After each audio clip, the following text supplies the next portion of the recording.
You're listening to Building Bold Connections, a podcast where we explore the creative ways business leaders have solved professional challenges to gain success and build net worth from their network. Joining us is Kennard Turner, a serial entrepreneur and the mastermind behind Locker Room Sports Apparel. Here is episode 11 of Building Bold Connections. Welcome to Building Bold Connections. I'm your host, Tyra Burton, and on today's episode, we have the pleasure of speaking with Kennard Turner, a serial entrepreneur and owner of Locker Room Sports Apparel. Thanks for joining us today, Kennard. How are you doing? I'm doing pretty good. How about yourself? I'm doing good. I want to know why you started Locker Room Sports Apparel. You want the short answer or the long answer? Oh, let's start long. What the heck? Let's do this. So unlike most people that grow up, thinking they're going to be one thing, I never grew up thinking I was going to be a doctor, lawyer, fireman, police officer. I kind of meandered through. Meandering's great. Yeah. Through, high school, just trying to figure out what I was going to do. You know what I mean? And so I just never had that idea in my mind, All the while, my father was an entrepreneur. I was going to say, your dad's an entrepreneur too. Right. So never really paid much attention to it. He owns a tree service called Turner Tree Removal. You know what I mean? So, but prior to that, he was working in corporate America. But just back to me, I went through high school, just like I said, not knowing what I was going to do. Joined the military right after. Joined the Army, better yet. Served in the Army for a few years, about 8 years to be exact. And then when I got out, I was just kind of trying to figure out what it is that I was going to do. I think lots of people end up in that spot. For sure. And so for a little bit of time, I worked here, I worked there. I worked in the school system for a little bit. But one thing I always did, I've always coached Little League football. And so I've always had a connection there with kids and sports and things of that nature. And just one year, the team I was coaching, we needed some jerseys. And well, that makes sense. Right. So everybody locally that I was trying to get jerseys from, quite frankly, they were terrible. And so I was like, So you saw a need out there. I did, right. So I designed the jersey because I've always drew and stuff like that growing up. You know what I mean? So I drew something out. I found a guy who can make them. And then after that, the light bulb kind of went off because I already had the connection with sports and, things like that. So it was like, I think I can make a career out of this. You know what I mean? So you made the jump from working out there for somebody else to working for yourself. What was that like? I didn't make the jump initially. Right. I was kind of doing it part-time. And then my dad said something real profound to me one day. He said, part-time effort is going to yield part-time results. So if you want, full-time results, you're going to have to give it full-time. So it was the summer of 2015. I was like, I'm going to do this full-time. And I kind of jumped out there and kind of really invested in myself and invested in my business and really kind of honed in on the craft of, what I've been doing day in and day out every single day. So you really invested in you, which I think is really important in your story. For sure. I did. I didn't. Like I said, I didn't go to any school for this. I didn't have any mentor or anything. I spent a lot of time on YouTube. You know what I mean? I spent a lot of time on YouTube trying to figure out how to design, Photoshop, Adobe Illustrator, things like that. And then I also, just stumbled upon, there's a website called Alibaba. And there's a bunch of vendors and things of that nature. And so that's kind of how I really got knee deep into it, because at the time I didn't know where to get uniforms produced or anything like that, because I'm not sewing any uniforms in the backyard, in the garage. I had a feeling, but right. So, and that's kind of how I really, got started and invested in myself. Like I said, I spent a lot of time on YouTube. There was a lot of trial and error, because I didn't have any business sense. You know what I mean? I didn't have any. I didn't have the first 3 or 4 months of doing it full time. I didn't have the proper business license. I didn't have the proper bank account. But all of those things came over time as I began to really, like I said, invest in myself, study more, be committed more to what I was doing. So in terms of finding those partners, those outsourcing partners to work with, how has that helped your business survive COVID? Because that was one of the biggest stumbling blocks. Yeah, how it helped me was, even though the world to an extent was shut down, there were still people obviously manufacturing, right? And so a lot of it was really based upon relationships. I built very good relationships with my vendors, my manufacturers, so much to the point that I've traveled across the water to go visit them several times. And so it's one of those things where, having that relationship even during COVID helped my business a lot. And I tell people all the time, that's when my business grew the most, because during that time, because I was I was dormant, wasn't really busy, Right. Everything was shut down. I kind of fine-tuned some other skills like photography and social media management, because I do a lot of that stuff on my own. So it just gave me just another opportunity to really kind of work on the skills to make the business better. How important do you think that one-to-one connection, actually being in front of people, is for your business and for getting customers? It is for me, because, I like to talk, people tell me all the time I should have been in like insurance sales or pharmaceutical sales. So it works well for me, because I'm out there, I'm the face of my business. I like to go into meetings and meet with different groups and not necessarily sell my product, but tell them how I can kind of help them build their brand with my product. And so that's very, very important for me. So you're doing that instead of doing emails or other things to try to get that switch, because people probably had established vendors. For sure. And you had to get them to come take you instead. I did. I did a lot of emailing in the beginning, just cold emailing, no calling, but just scouring the internet, for emails. But then, I was always, once I got that call back or that email back, I would initially schedule that meeting. And I always felt like once I got in front of them, it was all downhill from there, because I can pretty much sell water to a whale. Well, the whale's going to be impressed. So I know you also have an organization called 404 Bulls Youth Development. That's correct. Yeah. Can you tell me why you started that and where it grew out of? Well, so like I said, I've always been involved in Little League football, so I've always been a coach. Most people call me Coach K. Most people butcher my name. So, I've always coached youth football because I've always been passionate about sports. Obviously, I played sports growing up, but I've also been passionate about community. Mm-hmm. And I do believe that our children are our future, and I do believe it takes a village. So that's why I've always been involved in sports. And so a few years ago, right before COVID, me and a group of friends, we decided to start this organization where we can kind of sort of work on using sports as the bait, so to speak, right? To lure kids in and work on them from a whole child standpoint. Work on their social skills, work on their community engagement skills. And so, although we do play sports and we use the sports to kind of get the kids in our program, we also use the other avenues in our program to work on the child by building good relationships with the schools that are local to us, building good relationships with the Parks and Rec administration that's local to us, to kind of sort of give these kids a different outlook on things and provide, hopefully some resources and some memories that'll last them a lifetime. So it seems to me like community is really important to you. It's huge. So why do you think people should pay attention to their communities and be a part of them?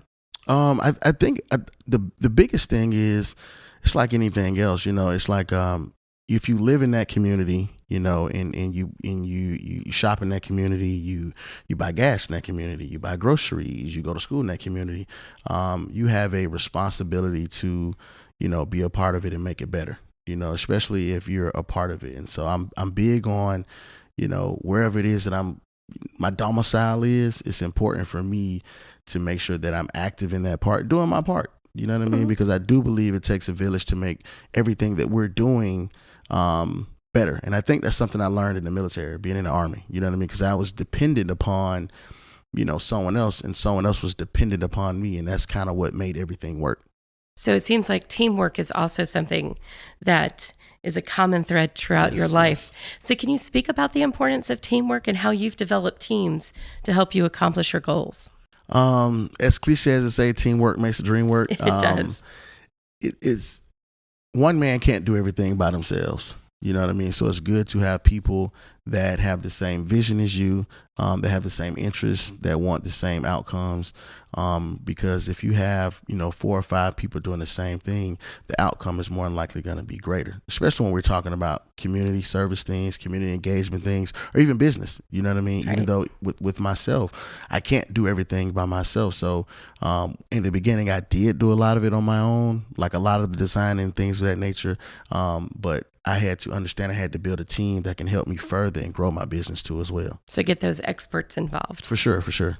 So I know that social media is very important to you, and I've seen both your 404 Bulls and your Locker Room Sports Apparel pages, and they're beautiful. Thank you. So why do you think that's important for a business now? For a business now, because does the Yellow Pages still exist? I don't even know. I don't think so. We got to find each other somehow. Right. And so the thing I try to encourage people, especially my customers in business, I have them understand that the first impression is the last impression, number one, but then also number two, you have to understand the customer.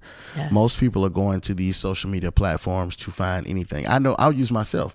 If I want to travel somewhere, if I want to try a new restaurant, if I want anything, I'm going straight to Pinterest, TikTok, Instagram, Twitter. Is it still called Twitter, right? I think it's called X now, but who knows what it'll be called tomorrow. Right. So that's why it's important. And it doesn't, and I think people have this misunderstanding that your social media has to be clean from the standpoint of perfect. Right. And the one thing I've always admired about my social media from a business standpoint is you can see the growth and development. Mm-hmm. If you go back to the very first post that I ever made, it was terrible. Looking back at it now, it was trash. But you can constantly see year after year, they've gotten better. It's gotten better. The improvement, my product's gotten better. You know what I mean? The things I'm trying to sell. So I think that's important. I think people connect with that, because it's like, all right, I can connect with this person's journey. I see where they started, and I see where they are, and I see where they're potentially maybe going. That really sense of authenticity. Sure. Which I feel from you. I feel that's how you approach life in a way. It's just being authentically you. Yeah, I think it's important, and just kind of piggyback on the social media thing, even on the nonprofit side of things the same way. Being able to show the growth year over year or month over month or post over post. You know what I mean? And I think people sometimes get caught up in, especially when it comes to social media, because I get it. It's everyone's highlight reel. You don't want to show the not so pretty things, but I think it's important to show that so that you can build that, like you said, authenticity, so people can feel like, I can relate to this person or this thing, so I want to either go there or shop there or whatever the case may be. Life is not perfect. It is not. So you're a coach. Are you still coaching? So what led you to coach? I think a lot of it has to do with, so my grandmother, growing up, because I'm a middle child, she said I have the knack to be able to deal with, older people and younger people. And so I never really understood that till I became an adult, you know what I mean? Yeah. But it was one of those things where I've always loved sports. And one thing, when I came back home from Iraq, I was deployed to Iraq. When I came back home, my mother was very instrumental in wanted me to do community service. And she said, because that, I had a very unique story. I was very young getting deployed. I had accomplished a lot of things throughout my teenage years, going into, adulthood. She felt it was very important for me to give back. So I joined Big Brother, Big Sister. It's a beautiful organization. Right. And so that's how I got into coaching, honestly, because one of the kids that I was mentoring at the time was playing football. And just so happened he was playing football at the park that I played football at for the same exact coaches that I played football for. So it was kind of a easy thing for me to do. You start connecting. Yeah, just start connecting. So why did you choose the Army? I don't have a real reason. A friend of mine, he joined the Army right out of high school, guy by the name of Kennard Williams. And I don't know, I saw him like on a Friday or something and at the mall or something. And I asked him what he had been up to, because I went to college for a full year. So I had asked him, hey, what you been up to? Oh, I joined the military. I was like, oh, tell me about it. He started telling me about it. And I was like, give me the recruiter's number. So he gave me the recruiter's number. I enlisted that following Monday. So that was certainly a turn of events. Right. I'm a very, if I have an idea type person, I'm going to see that idea through. And I was very intrigued by what the Army meant. I was very intrigued by the opportunity. And so it's one of those things where I did it. And it was probably one of the best decisions I ever made. So why was it one of the best decisions?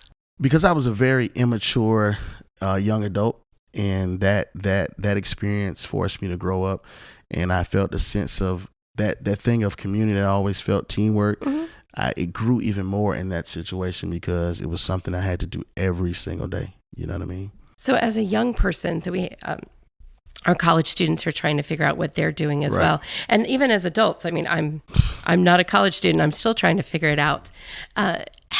What kind of advice would you give for people that are kind of in that place that you were in, trying to figure out what they should do? Do what you want to do, not what society tells you to do. Oh, I love that.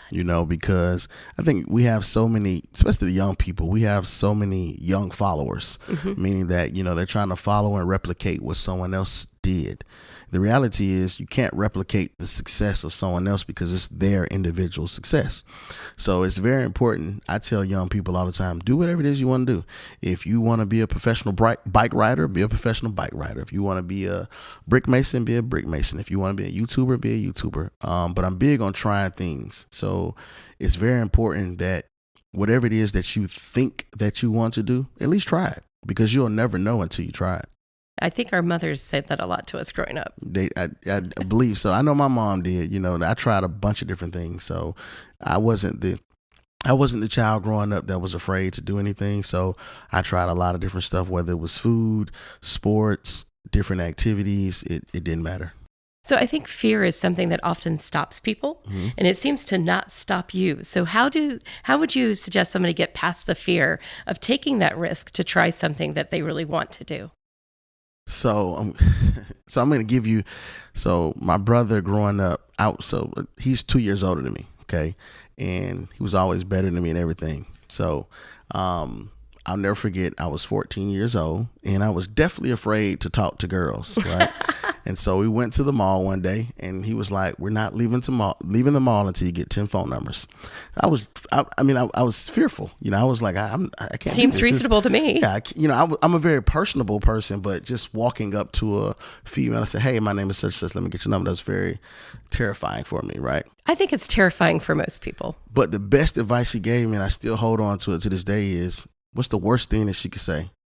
She could either say yes or she could say no. So it's the same thing with trying something or being fearful about something. What's the worst thing that can happen? It could not work. Okay, if it doesn't work, it's not the end of the world, right? So if it doesn't work, all right, let's try something else.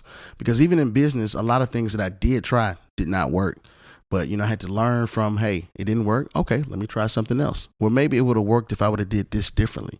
So that's the thing about fear. You just have to understand that what's the worst thing that could happen? And the worst thing that in most cases is not really that bad, to be honest with you. We just think it is. We just think it is, right? We build up that fear so much inside of us. Right.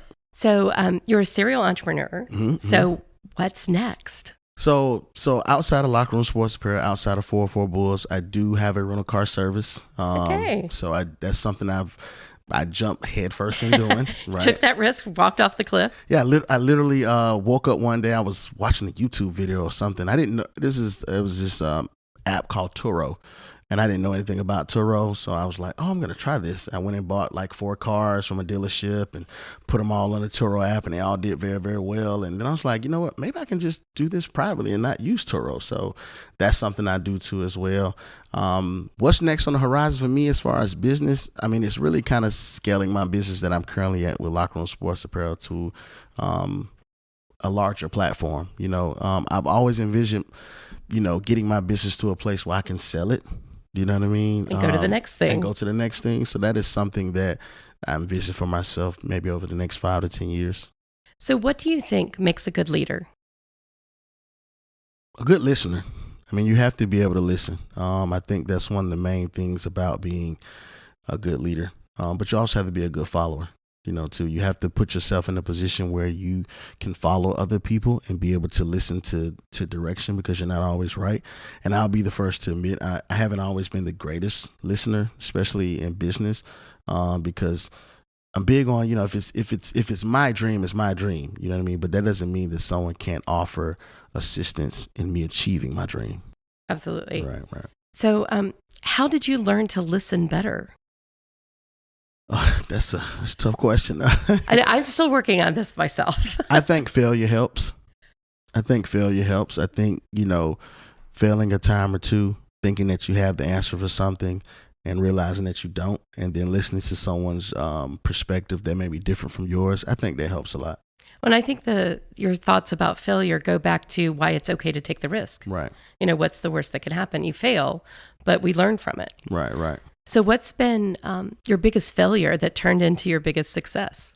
Biggest failure. So when I first started out, I didn't do a great job of vetting my manufacturers because they were overseas. Obviously, there's a language barrier because most of them are non-American. And so just, kind of jumping head first into things and not really seeing it through. And I had my first $35,000 loss. Ooh. And when you're not really making a lot of money, and that's a lot of money. You're trying to move and you're trying to do all these other things. You have to learn from that very, very quickly. But the one thing I did learn from that was I had to do a better job I had to create requirements that I wanted to put on my own manufacturers. Like I just couldn't go with the first person I saw because the numbers looked good or, things of that nature. So that's definitely helped a lot for sure. It's just making sure that you have the process in place. Yeah. Having the right process, asking the right questions, having the right systems. Systems are important, having the right daily routine, the details on the routine. That's one thing I tell myself every single day. Having a good routine in business is paramount to being successful, because if you have a good routine, every single day when you wake up, whether it's Monday or Friday or Saturday or Wednesday, you have to get these certain things done. If you have the proper systems in place, you can be sure to accomplish them in a timely manner, and then have checks and balances to make sure that things are being done adequately. So motivation seems to be a huge part of starting that. It is. How do you keep yourself motivated? Well, in my case, it's one of those things where there's nothing wrong with working for someone, working a 9 to 5. I applaud those, so I know sometimes people kind of look at the entrepreneurial journey as, we think we're better than other people because we make our own hours or whatever the case may be. But for me, I stay motivated because I like the freedom. Mm-hmm. I like the freedom of if, it's a Wednesday at 11 a.m. If I want to go to the gym in the middle of the day, I can without the constraints of working, a regular 9 to 5. If I want to go away for a week, I don't have to check in with someone to say, hey, can you put my PTO in? You know what I mean? So that keeps me motivated.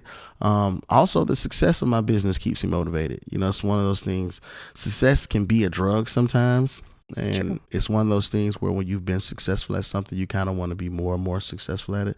But then also, too, for me, one of the biggest motivating factors for me is the fact that, I have children, and it's very important for me to be able to show them certain things. And, I often take them on certain business, if I'm doing an event or something like that. So they learn, you know what I mean? Learn so much to the point about 2 years ago, this was right after COVID, because my son spent a lot of time with me during COVID, obviously, because they weren't at school.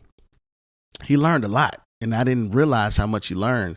I didn't realize it until his mom came home one day and was like, I don't think he's eating his lunch at school. I was like, why are you saying this? Like, because every day he comes home, he's like super hungry, but there's nothing in his lunchbox. So I asked him one day, I was like, well, are you eating your lunch at school? He's like, yeah, I'm eating my lunch. Well, that same day she was doing his laundry, and she found like $60 in his shorts. Has he been an entrepreneur? So he was at school selling his, not, certain things out of his lunch. Maybe his cookies, maybe his Takis or something of that nature.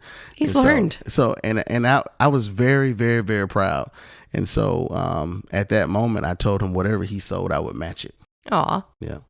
Just getting him started on this entrepreneurial spirit. Right. And he's just like me because he'll try literally anything. He's kind of moved on from that now. So, but he'll try anything. So, yeah. So at Kohl's, we have a lot of student entrepreneurs Mm-hmm. and they're getting ready to step out into the world. What is the best piece of advice that you could give them for being successful as an entrepreneur? Be consistent. Yeah, just be consistent. Be consistent. Figure out what it is that you want to do and be consistent in doing that thing. And just keep going. Be consistent. And I'll say this, one of the biggest things that has helped me be consistent is I tell people all the time, for my birthday and Christmas, don't buy me anything. Buy me like tablets because I like to write everything down. So that is one of the ways I've been consistent. So every single night before I go to bed, I write down a list of things that I want to get done for the next day. So regardless of how late I wake up, if I wake up with a cold, if I wake up angry, if I wake up happy, I know this list of things are the things I have to get done. So that's a part of being consistent, and if you be consistent long enough, you'll strike it, you'll hit it at one point, it might not be early on, but you'll definitely get it. Well, I have a feeling that you're going to make some lists and be consistent and make it on. For sure, for sure. Thank you so much for joining us here today. We're Building Bold Connections. All right, thank you. Thank you for listening to Building Bold Connections. This has been a Coles College and Joel A. Katz Music and Entertainment Business Program production.